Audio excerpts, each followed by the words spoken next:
Good evening, everyone. It is Michelle with Ann Chell's Crafting Corner, and tonight I'm going to do something a little bit different. I love someone with autism. For most, this is just another quote, but for me, it's a statement. I love someone with autism.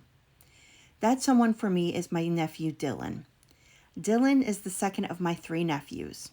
He is 17 years old and currently in high school. He's a good kid. He's very artistic, loves Legos, watches horror movies, and loves to roughhouse with his brothers. Dylan was diagnosed right around the age of 2 when he was evaluated after some behaviors were noticed. When he was a baby, we started noticing some of the symptoms. He went from the love of baths to the sudden hatred of water being used on his head. Suddenly, there were clothing items he couldn't bear to wear and would scream until they were taken off. Over the next few years, we noticed the delayed speech, the stimming, and the OCD that is normally associated with autism, and this is all well within being a toddler. Over the years, he has been on several medications, some were good and some weren't. We've learned what he likes, what he doesn't like, and we need to know where to give him his own space.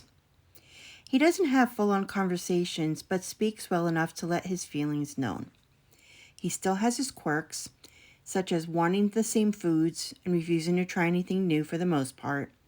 However, he's recently started learning how to cook his own ramen on the stove with proper supervision. He likes to have his time alone, but will come out and be goofy with the rest of the family, and at the same time, he will come out of his own shell.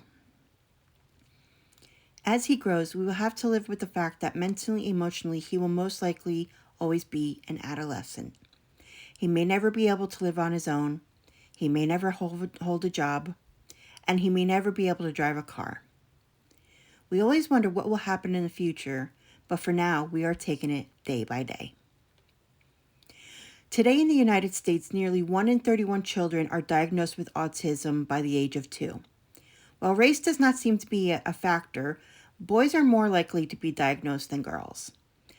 Autism diagnosis has drastically increased over the last 25 years, from 1 in 150 in the year of 2000 to 1 in 31 today. While we still don't know the exact causes of autism, these diagnoses comes from the effects of improved screening, practices, and awareness. With that being said, there is still little understanding of what autism does to a person. The problem is there is such a wide spectrum of autism diagnoses, it's hard to pinpoint what one person has from the other. One autistic patient can have a normal conversation but have extreme OCD, while another can be totally nonverbal and hit themselves or those around them. Think of it this way, and by no means do I mean this to be insulting, so please just hear me out. Think of a group of people diagnosed with autism in one room, age not being a factor right now. Now think of ordering a pizza and all the different kinds of toppings that are available. One person is a plain pizza. Now think of all the associated conditions and behaviors of autism and pair them with a pizza topping. Pepperoni is the ability to speak. Sausage is ADHD. Onions, we'll make that anxiety. Seizures and/or epilepsy is olives. The list just goes on and on. Now think of all the different topping combinations you can have on one pizza and imagine the same outcome with someone with autism. No one person with autism can be the same as someone else. Does it happen? Sure. There can be 2 people with autism that can have a normal conversation, but one may have OCD and the other may have behavioral challenges that cause rage.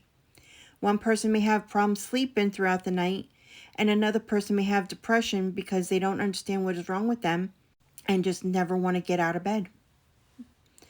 What we as a public need to learn with autism is compassion and understanding. We need to understand that in public and behind closed doors, families are dealing with a different set of circumstances. We need to understand that those with autism and their loved ones are already dealing with enough that they don't need the judgment because of a certain outburst or their weird behaviors. What we need around the world is better education, more love, more understanding, more compassion, and definitely more awareness. I thank you for listening to my story. I thank you for letting me share what I feel needs to happen. And finally, I ask you that every April 2nd, that you please wear blue for Autism Awareness Day. Thank you for joining me tonight. I appreciate you, and I will see you on Friday.